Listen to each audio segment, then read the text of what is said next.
Hi guys, இன்னைக்கு பாலிட்டியில் என்ன டாப்பிக்கை எக்ஸ்பிளைன் பண்ண போகிறோன்னு பார்த்தோம்னா இந்த அலுவல் மொழின்ற டாபிக் தான்.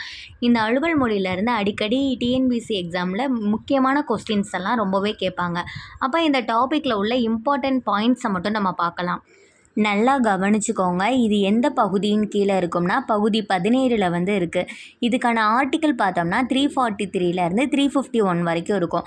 இப்போ இதை நம்ம 4 அத்தியாயமாக வந்து பிரிக்கிறாங்க. என்னென்ன ஆர்டிக்கல் வரும்னா 343லேருந்து 344, அடுத்து 345லேருந்து 347, 348லேருந்து 349, 350லேருந்து 351. இந்த ஆர்டிக்கலை ஃபஸ்ட்டு நம்ம நல்லா மெமரைஸ் பண்ணி வச்சுக்கிறணும். அடுத்து 343லேருந்து 344 வரைக்கும் மத்திய அலுவல் மொழி. செகண்ட் ஒன்று மாநிலத்தின் அலுவல் மொழி. நீதிமன்றத்தில் என்னென்ன மொழிகள்லாம் பயன்படுத்துகிறாங்கன்னு பார்த்துக்கிறணும். அடுத்து சிறப்பு வழிமுறைகளுக்கான மொழி, அதாவது சிறப்பான சில ஆக்ட் எல்லாம் போட்டிருப்பாங்க, அதை வந்து நம்ம படிச்சுக்கிறணும். படிச்சிட்டோமா? படித்ததோடு நம்ம எழுதி பார்த்துடணும். அது என்னென்ன அலுவல் மொழிகள், நம்ம மத்திய அலுவல் மொழிகள், மாநில அளவு மொழிகள், நீதிமன்ற அலுவல் மொழிகள், அடுத்து வந்து சிறப்பு வழிமுறைகள். அடுத்து இந்த ஃபஸ்ட்டு ஆர்டிக்கலை வந்து எக்ஸ்பிளைன் பண்ணலாம். 343 பார்த்தோம்னா ஒன்றியத்தின் மொழி. ஒன்றியத்தின் மொழி எது? ஹிந்தி மொழியை தான் வந்து ஒன்றியத்தின் மொழின்னு சொல்லுவாங்க. அடுத்து ஆர்டிக்கிள் 344 எதை பற்றி சொல்கிறாங்கன்னா அதுக்கான ஆணையம் மற்றும் குழு வந்து அமைக்கிறாங்க. அந்த குழு அமைச்சு என்னெல்லாம் சொல்கிறாங்க இங்கே பாருங்கள். நான் இந்த ஆணையம் மற்றும் குழு போட்டிருக்காங்களா ஆர்டிக்கிள் 344, அதை வந்து எக்ஸ்பிளைன் பண்ணுறேன், நல்லா கவனிச்சுக்கோங்க. இதில் என்ன சொல்லியிருப்பாங்கன்னா நமக்கு 1950லேருந்து 65 வரைக்கும், அதாவது 15 வருஷத்துக்கு வந்து அலுவல் மொழியாக இங்கிலீஷ் வந்து இருக்கட்டும்னு சொல்லியிருப்பாங்க. அதுக்கப்புறம் என்ன பண்ணியிருப்பாங்கன்னா அலுவல் மொழி ஆணையம் வந்து ஏற்படுத்தணும்னு சொல்லியிருப்பாங்க. 1955 அலுவல் மொழி ஆணையம் வந்து ஏற்படுத்தியிருப்பாங்க பிஜி கோ தலைமையில். அவங்க வந்து அறிக்கையை வந்து சப்மிட் பண்ணுறாங்க. 1956 வந்து அறிக்கையை வந்து சப்மிட் பண்ணுறாங்க. குடியரசுத் தலைவர் கிட்ட தான் இந்த அறிக்கையை வந்து சப்மிட் பண்ணணும். அதுக்கப்புறம் என்ன பண்ணுறாங்க, அலுவல் மொழி சட்டம் வந்து கொண்டு வராங்க 63ல். இந்த அலுவல் மொழி சட்டம் என்ன சொல்கிறாங்கன்னு பார்த்தோம்னா கால வரையறையின்றி இங்கிலீஷ் வந்து அலுவல் மொழியாக தொடரட்டும்னு சொல்லியிருப்பாங்க. செகண்ட் ஒன் வந்து பிராந்திய மொழிகள். பிராந்திய மொழிகளுக்கு ஆர்டிக்கல் என்ன? 345லேருந்து 347. இதில் என்ன சொல்லியிருப்பாங்க பார்த்தோம்னா மாநில சட்டமன்றம் வந்து ஒன்று அல்லது அதற்கு மேற்பட்ட மொழியை வந்து ஏற்றுக்கலாம், இல்லைன்னா ஹிந்தியை கூட அவங்க அலுவல் மொழியாக வந்து வச்சுக்கலாம்னு சொல்லியிருப்பாங்க. ஒவ்வொரு மாநிலத்துக்கும் வந்து ஒவ்வொரு அலுவல் மொழி இருக்கும். எந்தெந்த மாநிலத்துக்கு என்னென்ன அலுவல் மொழி இருக்குன்னு பார்க்கலாமா?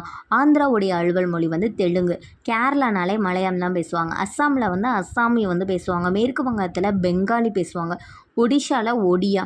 இந்த 9 நார்த் இந்தியாவில் ஃபுல்லாமே ஹிந்தி தான் வந்து அலுவல் மொழியாக இருக்கும். அதாவது ஹிமாச்சல பிரதேசம், உத்தரப்பிரதேசம், உத்தரகாண்ட், மத்திய பிரதேசம், சத்தீஸ்கர், ஜார்க்கண்ட், பீகார், ஹரியானா, இங்கே பாருங்கள் ராஜஸ்தானி, இந்த 9 வட மாநிலங்களுக்கும் ஹிந்தி தான் வந்து அலுவல் மொழியாக இருக்கும். குஜராத்தில் பார்த்தோம்னா குஜராத்தியும் இருக்கும், ஹிந்தியும் இருக்கும். கோவாவில் மராத்தி மற்றும் கொங்கணி இருக்கும். ஜம்மு காஷ்மீரில் உருது வந்து அலுவல் மொழியாக ஏற்றுக்குருவாங்க. அடுத்து மேகாலயா, அருணாச்சல பிரதேசம், நாகாலாந்து, மேகலா, அருணா, நாகாலாந்து, இவங்கெல்லாம் இங்கிலீஷ் வந்து அலுவல் மொழியாக இருக்கும்.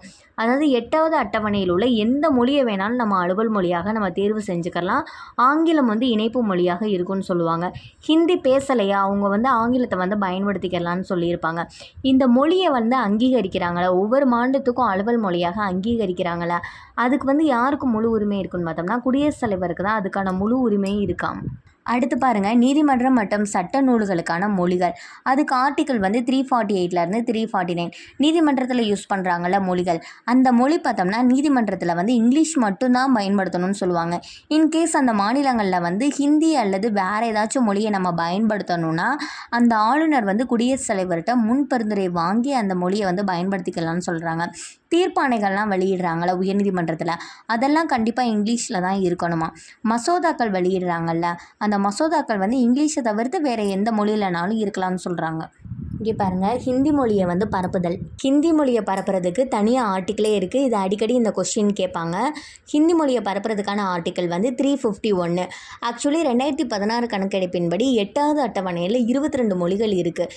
இப்போ தொடக்கத்தில் எத்தனை மொழிகள் இருந்துச்சுன்னு பார்த்தோம்னா 14 மொழிகள் இருந்துச்சு. இந்த மொழிகளை மட்டும் பார்த்துக்கோங்க என்னென்ன மொழிகள் இருந்துச்சு.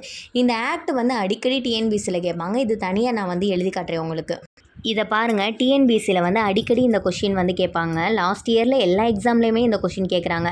1967 21வது சட்டத்திருத்தத்தின்படி சிந்து மொழியை வந்து சேர்க்குறாங்க. அடுத்து 1992 71வது சட்டத்திருத்தத்தின்படி கொங்கணி, மணிப்புரி, நேபாளியை வந்து சேர்க்குறாங்க. அடுத்து 2003 சட்டத்திருத்தத்தின்படி போடா, தொங்கிலி, மைதிலி, சாந்திலியை வந்து சேர்க்குறாங்க. நமக்கு அலுவல் மொழி சட்டம் 1963 கொண்டு வந்தாங்கன்னு தெரியும். அதுபடி அலுவல் மொழிக்கான குழு வந்து இருக்கும். அந்த குழுவில் மொத்தம் எத்தனை பேர் இருப்பாங்கன்னு பார்த்தோம்னா 30 பாராளுமன்ற உறுப்பினர்கள் இருப்பாங்க. அந்த 30 பேரை எப்படி தேர்ந்தெடுக்கிறாங்கன்னு பார்த்தோம்னா லோக்சபாவில் 20 பேரும் ராஜ்யசபாவில் 10 பேரும் மொத்தம் வந்து 30 பேரை வந்து தேர்ந்தெடுக்கிறாங்க. செம்மொழி வந்து ரொம்பவே முக்கியமான ஒரு கொஸ்டின். செம்மொழி வந்து அடிக்கடி டிஎன்பிசியில் வந்து கேட்பாங்க. செம்மொழியை ஃபஸ்ட்டு எப்போ உருவாக்கம் பண்ணுறாங்கன்னா 2004 வந்து உருவாக்கம் பண்ணுறாங்க. அந்த செம்மொழிக்கான அந்தஸ்து எப்போ கொடுக்குறாங்கன்னா 2006 வந்து அந்த அந்தஸ்து வந்து கொடுக்குறாங்க. அதாவது அதுக்கான தகுதிகளை வந்து நிர்ணயம் பண்ணுறது வந்து 2006.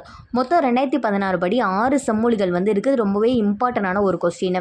தமிழ் வந்து 2004, சான்ஸ்கிரிட் வந்து 2005, தெலுங்கு கன்னடம் 2008, மலையாளம் 2013, ஒடியா வந்து 2014. இது ரொம்பவே முக்கியமான ஒரு கொஸ்டின். ஒரியா அப்படின்றத ஒடியா அப்படின்னு மாற்றிட்டாங்க.